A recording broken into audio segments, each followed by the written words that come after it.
vocês? Sou a Stephanie, professora de História, você já me conhece, afinal a gente tem conversado aqui pelos vídeos, tem se aventurado na história juntos. Você já conhece o Ório, que é o nosso panda historiador, ele gosta muito de história, gosta muito de você que está aí desse outro lado do vídeo. Ele vai ficar aqui do meu lado, junto do livro aqui, acompanhando nossas aventuras na história, porque hoje tem muita coisa legal pra gente fazer juntos. Prometo pra você que vai ser bem legal, a gente vai fazer algumas atividades, vai conversar sobre algumas outras coisas, mas te garanto que vai ser muito legal a nossa experiência. Então, para começar, eu preciso que você abra lá na página 26 do seu livro didático, que a gente vai fazer algumas atividades sobre os assuntos que a gente viu até agora. Mas antes, vamos dar uma revisada. A gente viu já que a cana-de-açúcar não era daqui do nosso país, que o gado também não, eles foram trazidos pelos europeus, né, por portugueses que vieram para cá. Então começou a mudar uma relação daquilo que acontecia economicamente no nosso país e também de produção. Além disso, as primeiras vilas, as primeiras cidades, elas surgiram lá no litoral. Afinal, a galera veio o quê? Né, de barco para cá, vieram com as caravelas, enfim, era sempre mais fácil eles começarem ali no litoral. E aí, quando eles decidiram fixar a moradia, começaram a morar aqui, eles falaram: bom, existem mais terras por aí, né, no interior, não é só o litoral do Brasil que existe. E aí começaram a procurar o que existia no interior do nosso país. Então, por isso, a gente fala que tudo isso que a gente está estudando aqui nesses vídeos é o estudo da interiorização, as expedições para dentro do nosso país. E na nossa última aula, né, no nosso último vídeo, a gente também falou bastante sobre os vaqueiros, a relação deles com os gados, a relação deles na nossa cultura e tantas outras coisas. Então você vai ver que, lembra que a gente falou disso? Tem tudo a ver com as atividades que a gente vai fazer agora. Então vamos lá, página 26, seção Outros Olhares. 1. Lê estes versos da literatura de cordel que fazem parte da obra História do Boi Misterioso, escrita por Leandro Gomes de Barros. Então, antes da gente começar, vou explicar para vocês, né, o que é o cordel. É uma literatura, tá, brasileira, que é presente principalmente lá no Nordeste do nosso país. Se você é do Nordeste, deve conhecer, ou se não, você pode conhecer às vezes por viagens ou pelo livro, enfim, todo mundo depois desse vídeo vai saber o que é cordel. Mas o que é importante que a gente saber é que é uma literatura popular, que é com história, com uma história ritmada e musicalizada. Então você vai perceber que os versos eles rimam, que eles se complementam e contam uma história, e que geralmente tem um ritmo. E por que se chama cordel, né, gente? Eles são pequenos livretos que são pendurados, né, e eram pendurados antigamente em cordéis, lá em Portugal. Numa época ainda da Idade Média, que existiam os trovadores, que eram pessoas que faziam essas músicas e esses poemas, poesias que cantavam pra galera. Quando a galera vem pro Brasil, traz essa literatura, mas ela muda. Em vez de se pendurar no cordel, que seria, a gente chama de corda, mas ainda continua o nome na literatura de cordel. E hoje em dia ainda continuam existindo essas pessoas que fazem essas poesias muito lindas, muito legais, que nos contam histórias incríveis pra gente entender um pouquinho da realidade. Então vamos lá, vamos ler essa literatura de cordel, esse cordel, escrito por Leandro Gomes de Barros, que está lá na sua página 26. Coronel perguntou-lhe: de que parte é o cavaleiro? Do sertão do Mato Grosso, respondeu o tal vaqueiro. A que negócio é que vem? Perguntou-lhe o fazendeiro. Vem a vossa senhoria a mandado do patrão ver um boi misterioso que existe nesse sertão. Então, se vocês estão aí com o seu livro, primeira coisa, a gente pode perceber pelo que eu li pra você, se você leu aí também, que rimam as coisas, lembra que eu falei? É uma característica da literatura de cordel. E que do lado aí, né, existem desenhos como esses daqui. Trouxe pra vocês verem, né? Aqui eu tenho uma bolsa que eu comprei lá em Pernambuco, que é um local que é bem conhecido pelo cordel, e que aqui a gente consegue ver vários desenhos. Ali no desenho, no nosso livro, a gente percebe que tem um desenho nesse estilo. Esses desenhos que eu tô mostrando aqui pra vocês, tô até tampando meu rosto, mas pra vocês conseguirem ver, elas são conhecidas como xilogravuras, certo? São feitas na madeira, geralmente estampados, tanto entalhados na madeira, né? Mas enfim, são estampados tanto no tecido, como é esse caso aqui, né? É uma bolsa de pano, quanto nos cordéis, no folheto de papel. Então ela é bem conhecida por isso. E esses desenhos, eles vão representar alguma história geralmente. Nessa bolsa aqui, a gente pode perceber que existem diferentes histórias. Claro que aqui se trata de uma estampa. Mas ali no nosso livro, a gente consegue perceber que tem o quê? Tem um boi misterioso, talvez, né? E tem um fazendeiro ou um vaqueiro pela roupa que a gente tá vendo. Mas vamos lá, a gente leu sobre isso, vamos fazer as questões relacionadas a essa atividade. Qual que é o cenário dessa história, pessoal? O sertão, não é mesmo? O tempo todo tá falando sobre isso, se a gente olha a imagem, tá representando o sertão pelas características que tá ali, tô olhando aqui no meu livro, tá, pessoal? Então a gente percebe que é sobre o sertão. E aí a B tá perguntando pra gente, né? O que o vaqueiro procura? Esse vaqueiro está procurando por um tal de boi misterioso. A gente percebe isso aqui nessa última parte, nesse último trecho. Venha Vossa Senhoria, a mandado do patrão, ver um boi misterioso que existe nesse sertão. E C, essa daí é pessoal, você vai fazer depois, tá, pessoal? Como seria o boi misterioso procurado pelo vaqueiro? Como que seria? Que boi misterioso? Por que ele estava procurando um boi misterioso?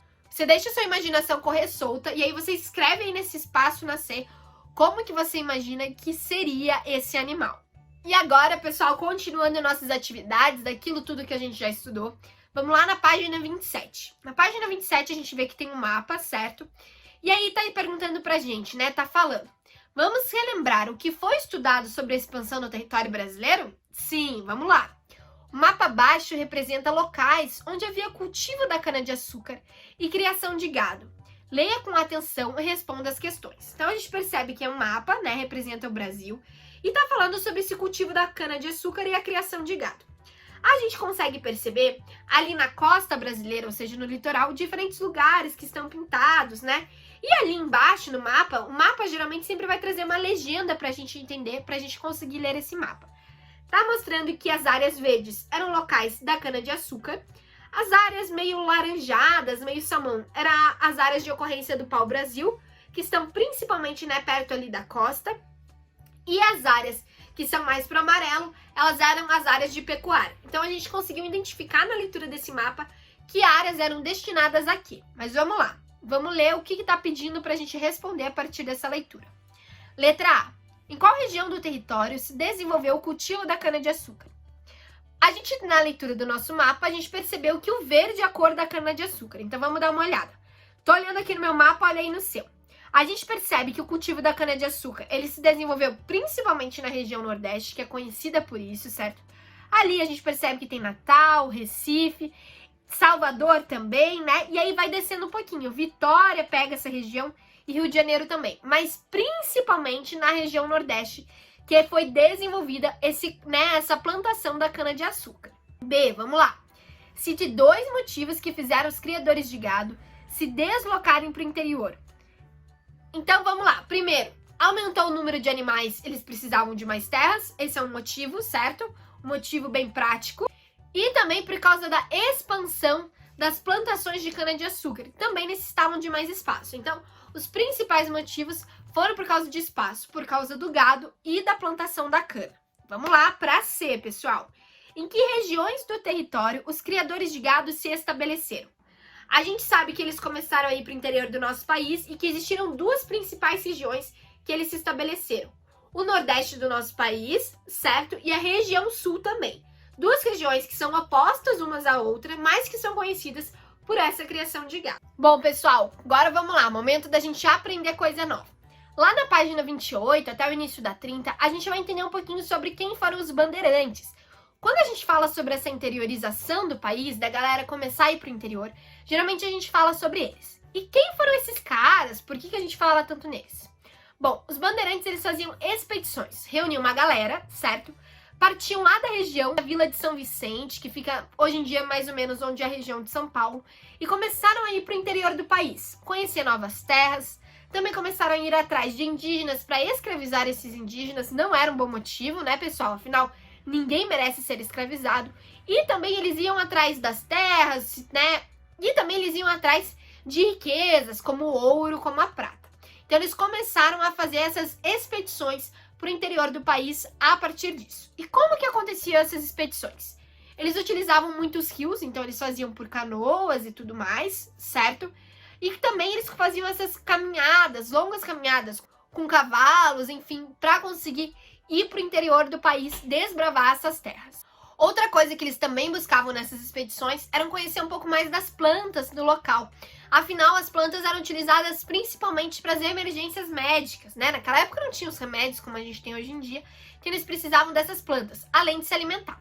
Gente, outra curiosidade dessas expedições é que eles começavam a plantar mandioca, milho e outros alimentos no caminho, para que, né, depois de um tempo eles poderiam voltar e teriam alimento durante as expedições e para os próximos bandeirantes que viriam também terem acesso a esse alimento. Agora você está vendo aí na sua tela um mapa, e esse mapa retrata alguns lugares do Brasil, você pode dar uma olhadinha, tem os nomes conhecidos até os dias de hoje, mas ele tem uma divisão bem diferente daquela que a gente conhece hoje em dia. Mas vamos lá. Para colonizar e explorar as riquezas dessas terras, em 1534, o rei de Portugal dividiu as terras brasileiras em 15 lotes, como a gente pode dar uma olhadinha ali em 15 diferentes nomes. Esses lotes, essas terras, ficaram conhecidas como capitanias hereditárias. E por que se chamavam dessa forma, né? Porque essas terras eram hereditárias, ou seja, elas passavam de pai para filho. E já que a gente falou bastante sobre os bandeirantes hoje também, a gente deu uma olhadinha até mesmo no livro, em algumas informações. Se você quiser, você também pode voltar ali no livro, ler se ficou alguma dúvida, né? Você vai fazer uma atividade, um desafio da semana muito legal, que tá até no livro para você fazer. Bom, lá na página 30, tá dando uma ideia muito legal para ser o seu desafio da semana, que é fazer uma atividade que está lá no material de apoio. Sabe aquelas páginas que ficam lá no final do seu livro, que às vezes tem umas atividades bem legais pra gente fazer? Então, a gente vai fazer uma dessas atividades. Lá no final do seu livro, você vai ver que tem umas ilustrações que representam o acampamento dos bandeirantes, que foram esses caras que a gente falou hoje aqui, certo? Que faziam esses acampamentos, começaram a ir pelo interior do nosso país, pelo curso dos rios, utilizando canoas, enfim. E que iam em busca, né, de plantas, de ouro, de prata, também iam em busca de terras e também acabavam escravizando os indígenas. Então a gente vai ter uma olhadinha, né, uma percepção de como que eram esses acampamentos. Então vale a pena você fazer essa atividade, recortar e montar a partir daquilo que você imagina e que você estudou de como era a vida nesses locais. Beleza, pessoal? O Áureo gostou muito dessa aula, eu espero que você tenha gostado também. Semana que vem a gente tem mais conteúdo pra gente continuar se aventurando nessa história. Beleza, gente? Até! Tchau, tchau!